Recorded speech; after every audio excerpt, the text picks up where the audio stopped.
መጪው የግንቦት 14 እና 15 የፕሬዝዳንት ትራምፕ የቤጂንግ ጉብኝት በዓለም አቀፍ ዲፕሎማሲ ውስጥ ትልቅ ትኩረት የተቸረው ክስተት ነው።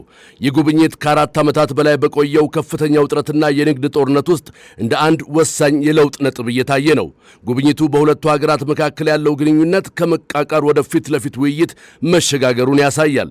ትራምፕ ከፕሬዝዳንት ሺ ጂንፒንግ ጋር ያላቸውን የግል ወዳጅነት በመጠቀም ትልልቅ ስምምነቶችን ለመቀራመት እንደሚሞክሩም ይጠበቃል። ተንታኞች እንደሚሉት ይህ ጉብኝት በሁለቱ ሀገራት መካከል ዘላቂ ሰላም ያመጣል ብሎ ማመን ይከብዳል። ይልቁንም ሁለቱም ሀገራት ለጊዜው እረፍት የሚሰጣቸውን የተመጣጠነ የንግድ ስምምነት ለመፈራረም የሚጠቀሙበት አጋጣሚ ሊሆን ይችላል። የትንታኔ ዘገባችንን ትኩረቱን በዚህ ጉዳይ ላይ አድርጓል። ሊዲያ አበበ ያዘጋጀችውን ክብሮም ወርቁ አቀርበዋለሁ።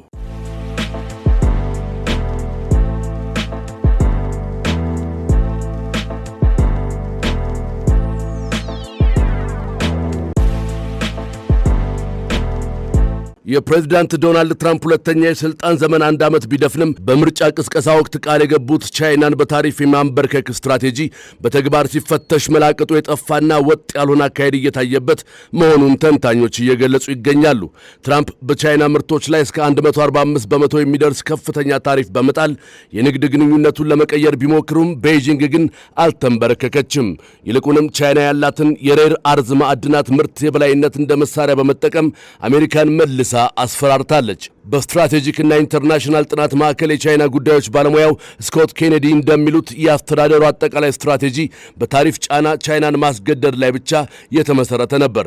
ያ ሳይሳካ ሲቀር ግን የተቀናጀ ሌላ አማራጭ እቅድ ወይም ፕላን ቢ የላቸውም። በዋይት ሃውስ ውስጥ የሚታየው የአንድ ወጥ ውሳኔ ጥረት ለብዙዎች ግራ የሚያጋባ ሆኗል። ለምሳሌ ያህል የፍትህ ሚኒስቴር የላቁ የሰው ሰራሽ አስተውሎት ቺፖች ወደ ቻይና መላካቸው ለብሔራዊ ደህንነት ስጋት ነው ብሎ መግለጫ በሰጠበት 30 ደቂቃ ውስጥ ትራምፕ ሽያጩን መፍቀዳቸው ትልቅ ማሳያ ነው። የቀድሞው የፔንታጎን ባለስልጣን ኤሊ ራትነር ይህንን ሲያብራሩ መስሪያ ቤቶችና ኤጀንሲዎች የየራሳቸውን የተለያዩ ግቦች ይዘው የሚንቀሳቀሱ ይመስላሉ። በማንኛውም ቀን የሀገሪቱ ፖሊሲ ወዲህና ወዲያ ሲልና ሲዋዥቅ ይታያል ብለዋል። በተመሳሳይ የአሜሪካ ኢንተርፕራይዝ ኢንስቲትዩት ተንታኝ ዛክ ኩፐር እነዚህ ተቃርኖዎች የሚመነጩት ትራምፕ ከረጅም ጊዜ ስትራቴጂ ይልቅ በወቅታዊ ስሜትና ሁኔታ ላይ ተመስርተው ውሳኔዎችን ስለሚያስተላልፉ መሆኑን ይጠቁማሉ። የዋይት ሃውስ ቃል አቀባይ ኩሽ ዴሳይ ትራምፕ የአሜሪካን የንግድ ጉድለት በመቀነስ ረገድ ውጤታማ መሆናቸውን ቢገልጹም መረጃዎች ግን ሌላ ገጽታ ያሳያሉ። አዎ የንግድ ጉድለቱ በ32 በመቶ ቀንሷል። ነገር ግን አሜሪካ ባለፈው ዓመት ብቻ 91,000 የፋብሪካ የሥራ ዕድሎችን አጥታለች። በዚህም ምክንያት የገንዘብ ሚኒስትሩ ስኮት ቤሰንት እንዲሁም የንግድ ተወካዩ ጄሚሰን ግሪር ትኩረታቸውን ግልጽ ከሆነ ለውጥ ይልቅ የተመጣጠነ ንግድ ወደ መፍጠር አውርደዋል። ትራምፕ በኢራን ቬንዙዌላና ኩባ ላይ የወሰዱት ጠንካራ እርምጃ የቻይናን የነዳጅ አቅርቦትና ተጽዕኖ ቀንሶታል። ዋጋውም ቀላል አይደለም። የብሩኪንግስ ኢንስቲትዩት ባለሙያ ጆናታን ሲዝን እንደሚሉት አሜሪካ በዳርና ዳር ያሉትን ወታደሮች በመብላት ላይ ትኩረት አድርጋለች እንጂ የቦርዱን መሃል መቆጣጠር አልቻለችም። ይህ ለቤጂንግ ስትራቴጂካዊ ውድቀት ሳይሆን መጠነኛ መጉላላት ብቻ ነው። ትራምፕ በግንቦት ወር ወደ ቻይና የሚያደርጉት ጉብኝት ለዓመታት የተቋረጠውን ግንኙነት እንደገና ለመጀመር እድል ቢሆንም በቤጂንግ በኩል ግን የአሜሪካ አስተዳደር መዋቅራዊ መፈራረስ ውስጥ እንዳለ ተደርጎ ነው የሚወሰደው። የፔኪንግ ዩኒቨርሲቲ ፕሮፌሰር ዋንግ ዶንግ እንደሚሉት አሜሪካ ወጥ የሆነ አቋም ማጣቷ ክብሯንና ተአማኒነቷን እየሸረሸረው ነው። በ2026 የትራምፕ ሁለተኛ የሥልጣን ዘመን ውስጥ የአሜሪካና የቻይና ግንኙነት ከቀድሞ በበለጠ መልኩ ውስብስብና ግምት ውስጥ የማይገባ እየሆነ መጥቷል። በትራምፕ አስተዳደር ውስጥ ትልቁ የጦርነት አውድማ የንግድ ልውውጥ ብቻ ሳይሆን ሰው ሰራሽ አስተውሎት እንዲሁም የቺፕ ወይም ሴሚኮንዳክተር ቴክኖሎጂ ነው። ትራምፕ እንደ ህዋዌ ያሉ የቻይናን የቴክኖሎጂ ኩባንያዎች በደህንነት ምክንያት ቢከለክሉም በሌላ በኩል ደግሞ ለአሜሪካ ኩባንያዎች የሽያጭ ፈቃድ ሲሰጡ ይታያሉ። ይህ ጥብቅ ቁጥጥር ግን ደግሞ ድርድር የቻይናን የቴክኖሎጂ እድገት ለመግታት የታለመ ቢሆንም የራሳቸውን የአሜሪካ የቴክኖሎጂ ተቋማት ገቢ እንዳይቀንስ በመስጋት የሚደረግ የገመድ ጉተታ ነው። ትራምፕ ለታይዋን የ$11 ቢሊዮን የጦር መሳሪያ ሽያጭ መፍቀዳቸው ቤጂንግን እጅግ አስቆጥቷል። ሆኖም ተንታኞች እንደሚሉት ትራምፕ ታይዋንን የሚጠቀሙት እንደ ቋሚ ወዳጅ ሳይሆን ከቻይና ጋር ለሚያደርጉት የንግድ ድርድር እንደ ተጫዋች ካርድ ሊሆን ይችላል የሚል ስጋት አለ። ትራምፕ የተሻለ የንግድ ስምምነት ካገኙ ታይዋን ላይ ያላቸውን ጥብቅ አቋም ሊያላሉ ይችላሉ የሚለው ስጋት በታይፔይና በዋሽንግተን ዲሲ የፖሊሲ አውጪዎች ዘንድ በስፋት ይነገራል። ቻይና ለዓለም ኤሌክትሮኒክስና የኤሌክትሪክ መኪና ምርት እጅግ አስፈላጊ የሆኑትን ማዕድናት 90 በመቶ ያህሉን ትቆጣጠራለች። ትራምፕ በቻይና ላይ ታሪፍ ሲጭኑ ቻይና እነዚህን ማዕድናት ወደ አሜሪካ እንዳይላኩ በማገድ የአሜሪካን ኢንዱስትሪ ለማሽመድመድ እየሞከረች ነው። ይህ የማዕድናት ጦርነት ትራምፕ በታሪፍ ፖሊሲያቸው ላይ ደጋግመው እንዲያስቡና አንዳንድ ጊዜም ውሳኔዎቻቸውን እንዲሰርዙ እያስገደዳቸው ይገኛል። በአሜሪካና በቻይና መካከል ያለው ፍጥጫ በሁለት ዋና ዋና ዘርፎች ላይ ያተኮረ ሲሆን እያንዳንዱ ዘርፍ የየራሱ የሆነ የፖሊሲ አካሄድ፣ ምላሽና ስጋት አለው። ሁለቱም ጉዳዮች ትራምፕ በድርድርና በብሔራዊ ደህንነት መካከል የሚያደርጉትን ትግል በግልጽ ያሳያሉ። በቴክኖሎጂው ረገድ የፕሬዝዳንት ትራምፕ አቋም መከልከል ግን መሸጥ በሚል የሚገለጽ የተወሳሰበ ስትራቴጂ ነው። በወታደራዊና በደህንነት ረገድ ጠቃሚ የሆኑ ቴክኖሎጂዎች ለቻይና እንዳይደርሱ ጥብቅ እገዳዎችን ቢጥሉም በሌላ በኩል የአሜሪካ ኩባንያዎች የገበያ ተጠቃሚነታቸው እንዲቀጥል፣ ሽያጩ እንዳይቋረጥ ይፈልጋሉ። ይህን ተከትሎ የቻይና ምላሽ ራስን መቻል ላይ ያተኮረ ሆኗል። ቤይጂንግ ከአሜሪካ ጥገኝነት ለመውጣት የራሷን ቴክኖሎጂዎች በከፍተኛ ፍጥነትና በከፍተኛ በጀት በማልማት ላይ ትገኛለች። በዚህ ሂደት ውስጥ ያለው ዋናው ስጋት አሜሪካ እስካሁን የነበራትን የዓለም የቴክኖሎጂ ገበያ በላይነት ማጣቷና ቻይና የራሷን የተለየ የቴክኖሎጂ ስነ ምህዳር መፍጠሯ ነው። ታይዋንን በተመለከተ ትራምፕ የሚከተሉት ፖሊሲ በግብይት ላይ የተመሰረተ ጥበቃ ነው።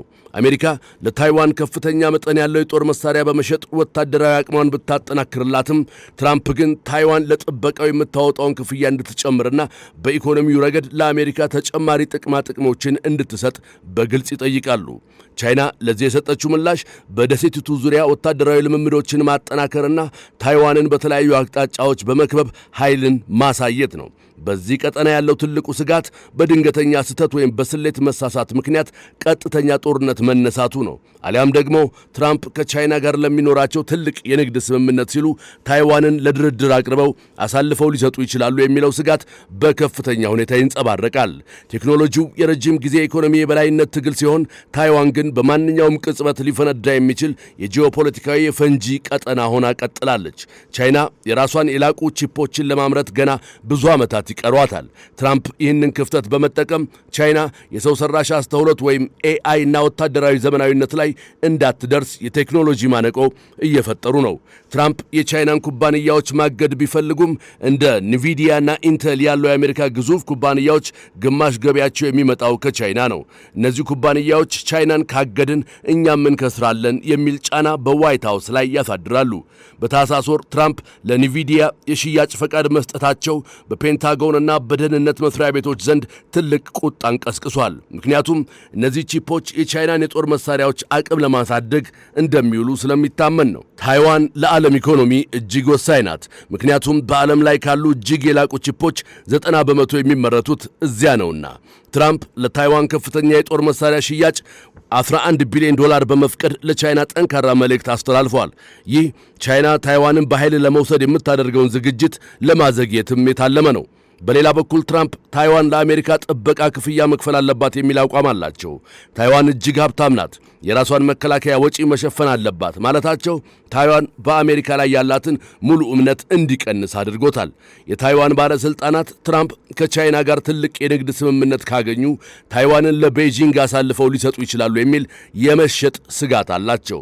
ትራምፕ ለቴክኖሎጂውም ሆነ ለታይዋን ያላቸው አቀራረብ ትርፍና ኪሳራ ላይ የተመሰረተ ነው። ለእርሳቸው ታይዋንም ሆነች ቺፖች አሜሪካ ከቻይና የምትፈልገውን የተሻለ የንግድ ሚዛን ለማግኘት የምትጠቀምባቸው የፖለቲካ መሳሪያዎች ናቸው። ትራምፕ አሜሪካ ፈርስት ወይም አሜሪካ ትቅደም የሚለውን መርህ በመከተላቸው እንደ አውሮፓ ሕብረትና ጃፓን ካሉ የአሜሪካ የቆዩ ወዳጆች ጋር የንግድ አለመግባባቶችን ፈጥረዋል። ይህ መከፋፈል ለቻይና መልካም አጋጣሚ ሆኖላታል።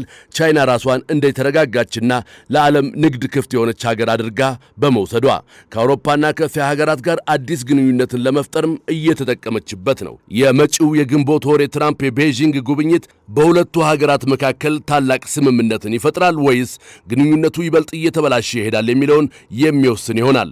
ትራምፕ በግል ማንነታቸውና ከፕሬዚዳንት ሺ ጂንፒንግ ጋር ባላቸው ጥሩ ወዳጅነት ቢተማመኑም በተግባር ግን በሁለቱ ሀገራት መስሪያ ቤቶች መካከል ያለው የፖሊሲ ልዩነት ግንኙነቱን አደገኛና ተለዋዋጭ አድርጎታል። ትንታኔ ዘገባውን ስናዘጋጅ ሲኤንኤንንና ሮይተርስ የዜና ወኪልን በዋቢነት ተጠቅመናል።